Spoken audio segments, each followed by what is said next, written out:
Një ngjarje e madhe kulturore është duke u zhvillu këtë javë në vend, është fjala për festivalin e 35 poetik, që në kuadër të tij tash e 14 vjet organizohet edhe simpoziumi, ku edhe këtë vit ka mbledh mbi 60 poet dhe kritik nga të gjitha trevat shqiptare, por edhe nga Evropa. Për pjesëmarrësit dhe krijimet autoriale janë ndarë gjithashtu edhe çmime, ka pas edhe mirënjohje. Ndërsa kolegja Jona Fërdita ka realizuar një bashkëbisedim me krijues dhe me shkrimtarin Reshat Sahitaj, që është njëri nga organizatorët kryesor të kësaj ngjarje kulturore. Jemi në këtë mjedis të bukur, sigurisht ky mjedis i shkon shumë për shëndeti edhe krijuesve, kështu që jemi këtu me këtë qëllim dhe dëshirë që të bashkëbisedojmë për ndërveprimin e krijuesve të trevave shqiptare, siç i kam tani për tani në këtë tavolinë, në këtë skenë të improvizuar, e sigurisht që nga këtu ne do të përcjellim mesazhe për rëndësinë e bashkë veprimit dhe ndërveprimit të gjithë krijuesve që janë mbledhur nga të gjitha trojat shqiptare. Kështu që po fillojmë këtë bashkëbisedim, sigurisht që do të jetë i këndshëm, por e rëndësishme është të dimë për rëndësinë e ndërveprimit dhe të bërit bashkë të gjithë krijuesve në një vend siç është pranë këtë rast Kosova.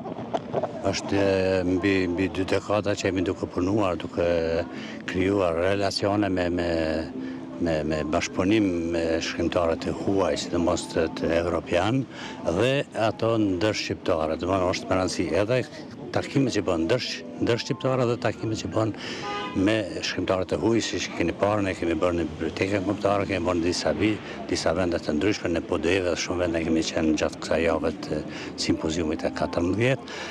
Dhe ne kemi ftuar emrat të njohur të letërsisë franceze që janë sot këtu prezent, letërsisë zvicerane, spanjolle, Ukrainës dhe plus natyrisht të visave shqiptare. Kjo ka rëndësi shumë për shkak se shqiptarët nuk janë, kemi talent, ka shqiptarë që kanë talent dhe atë talentin e tyre duhet ta tregojnë botës, sepse ne i tregojmë vetvetes, por ne do të jemi të vlerësuar edhe nga bota tjetër, sidomos nga Franca, ku është djepi i kulturës botërore.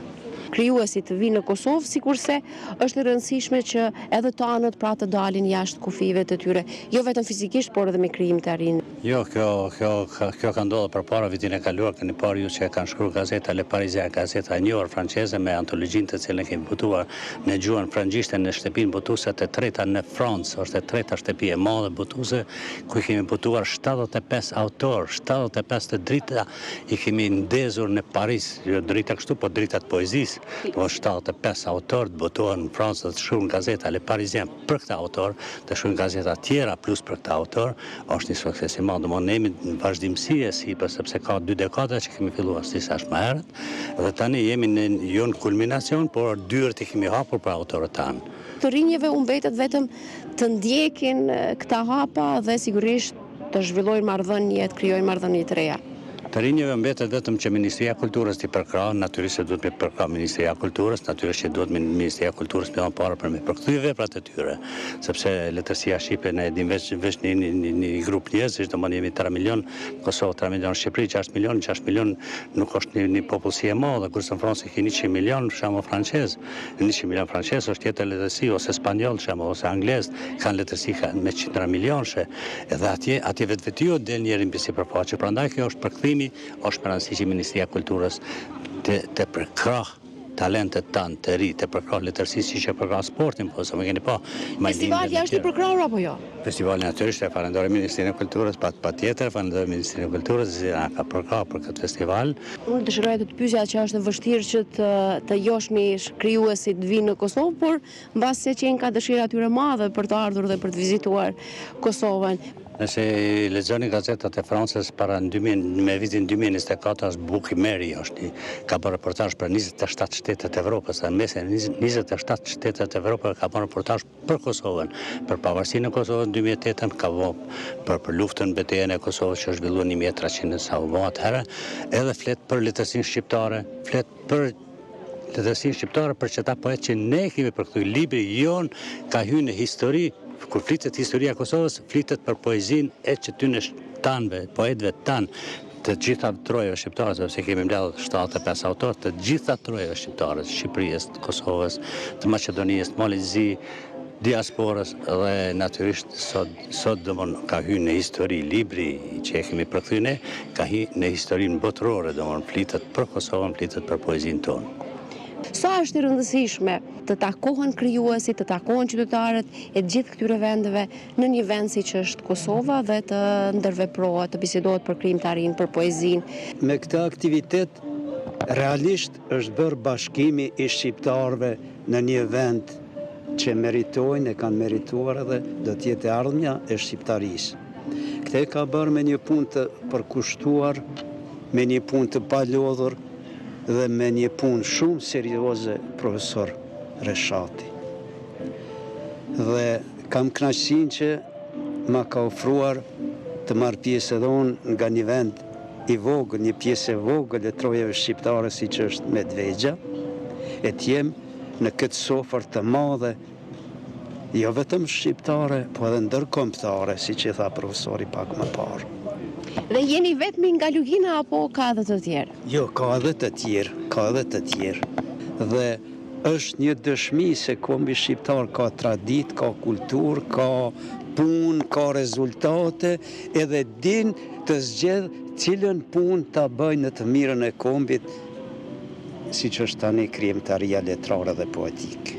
Në Lugin, sa ndërveproni, sa punojnë krijuesi dhe si është krijimtaria? Atje kem një shoqat të shkrimtarëve që quhet Phoenix. Për momentin unë jam kryetari i kuvendit të asaj shoqate dhe kemi krijues edhe nga ajo anë. Fatmirësisht po them, janë të lidhur edhe me krijuesit e Republikës Kosovës, e Shqipërisë edhe të trojave shqiptare dhe funksionon. Pak më vështirë, por funksionon, mbajmë orë letrare, sidomos në për shkolla shqipe, një nga këto orë e organizojmë që 10 vite në Medvegj, në ditën e mësuesit me 7 mars, është bërë më tradicionale, sepse i ka bërë 10 vite e kështu, po bëjmë aq sa është e mundur. Që nga pas lufta jeni pjesë e shumë zhvillimeve në Kosovë dhe nga këndvështrimi një pedagoge, si është të ndërveprohet mes nesh, mes krijuesve?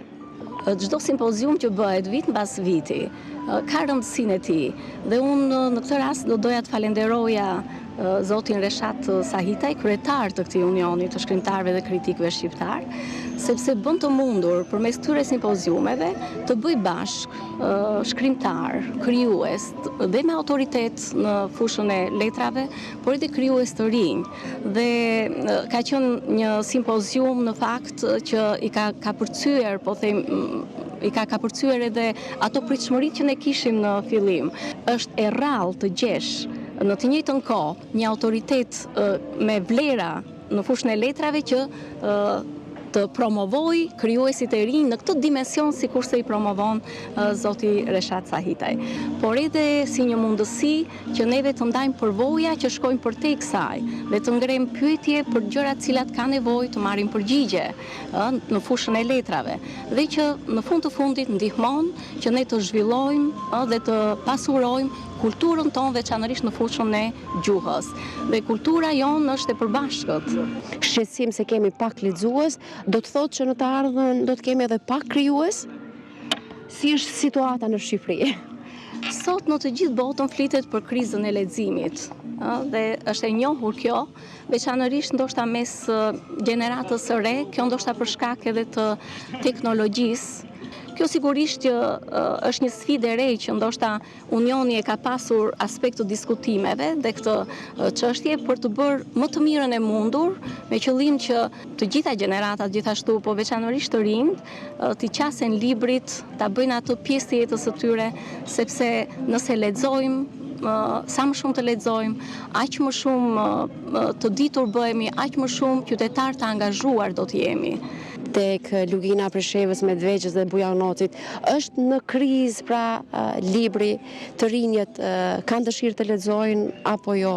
Si qëndron situata në atë pjesë? Trendi është parafërsisht i njëjtë sikurse në vendet tjera. Ato treva të rinjt i kanë braktisur në ndikimin e kushteve jetësore atje, prandaj edhe kushtet e krijimtarisë e ndajnë parafërsisht të njëjtin fat.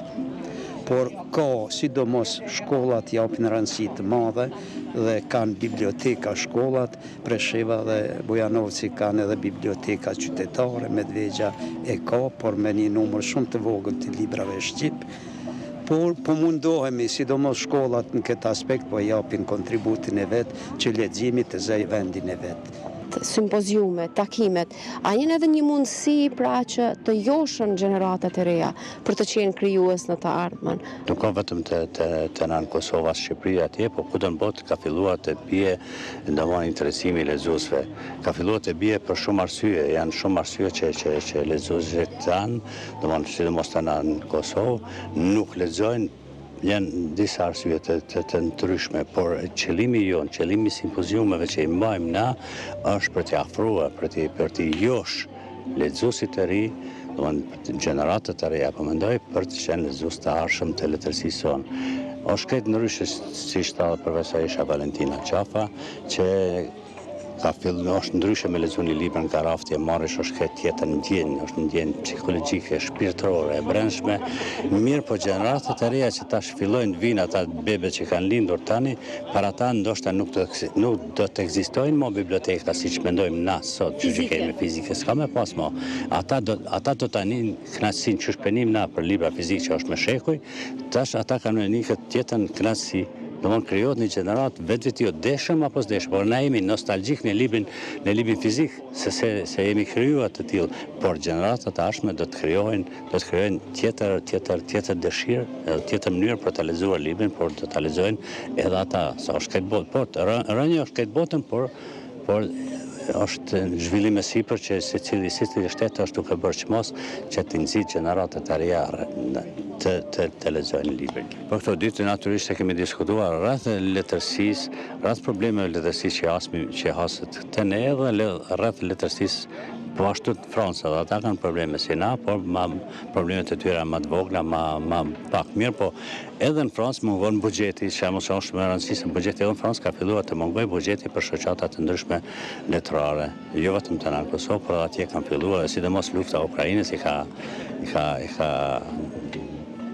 vështirësuar çdo gjë, ka shvendosur vëmendjen e shkrimtarëve, vëmendjen e qeverisë për të ndihmuar shkrimtarët, sepse jemi duke hyrë në një epokë këtë të re, edhe natyrisht aty në po interesojnë më tepër armatimi, më tepër lufta, më tepër okupimi Pra, a mund të themi që zhvillimet politike, por edhe ekonomike, e kanë vënë në hije krijimtarinë? Kjo s'ka dyshim, sidomos letërsi e kanë bërë në krizë, është edhe letërsia në Evropë po flas, se të na dihet, po në Evropë po flas edhe atje është në vështirësi, sepse pa mjete materiale nuk mundesh me zhvilluar as letërsi. Edhe tash ka filluar ajo kriza ka filluar të ndihet tash, pavarësisht se lufta ka filluar në 2022 ata me Rusia, me Ukrainën, por e cila ka pasoja edhe të na, ka pasoja në ekonominë e Francës, ka pasoja në ekonominë e Amerikës, dhe çdo këtë botës, domosdoshmë sistemi botror ka filluar të çrregullohet kudo dhe kulturës nuk japin rëndësi. Dhe cili është mesazhi juaj në këtë fund bashkëbisedim? Mesazhi im është që të rinjët të afrohen të lexojnë libra, pavarësisht a e lexojnë përmes internet apo libra fizik, është mirë të lexojnë sepse vetëm duke lexuar ne zhvillojmë logjikën tonë, zhvillojmë trurin tonë, zhvillojmë mënyrën të menduarit tonë, shpirtin tonë, duhet të lexohet sepse libri të ofron mënyra të ndryshme, kënaqësi të ndryshme, edhe shamon kur lexojnë një libër edhe keshi, edhe kaj, edhe shpresha, kur lexoj romanet mira, që ashtu kam mirë, për të na ka humb ajo, sepse këtë janë kjo kriza aktuale. Sigurisht, mesazhet nuk do të na mungojnë edhe nga dy bashkëbiseduesit e tjerë. Sigurisht, pyetja është e njëjtë, cili është mesazhi dhe si kaluat, por opinioni mund të jetë i ndryshëm. Pa punë e pa lexim nuk ka ardhmëri. Prandaj të lexohet për çdo ditë shqiptarisë për t'i dhënë dritë. Faleminderit shumë. Do të kemi sigurisht edhe një mesazh edhe nga profesoresh Valbona. Edhe ky simpozium pati mesazhe shumë të forta për leximin edhe për krijimtarinë në të njëjtën kohë.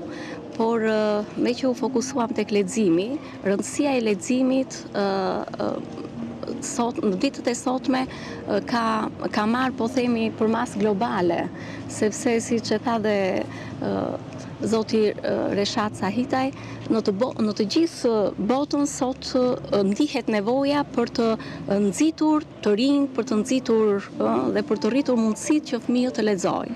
Kështu që mesazhi është ky, sa më shumë të ndihmojmë edhe përmes këtyre simpoziumeve, por edhe përmes ngjarjeve të tjera në fushën e letrave dhe të mbështeten këto ngjarje të tilla që bëjnë bashkë krijuesit, bëjnë bashkë edhe po themi studiuesit e letrave, dashamirësit e librave, me qëllim që të përforcojnë lidhjet dhe mundësitë japin shanse më shumë që fëmijët dhe të rinj të lexojnë. Pra, kush lexon, sepse ne dimë që të lexuarit të ndriçon mendjen. Kështu që me këtë mesazh po e përfundojmë edhe këtë bashkëbisedim, sepse nuk mund gjejmë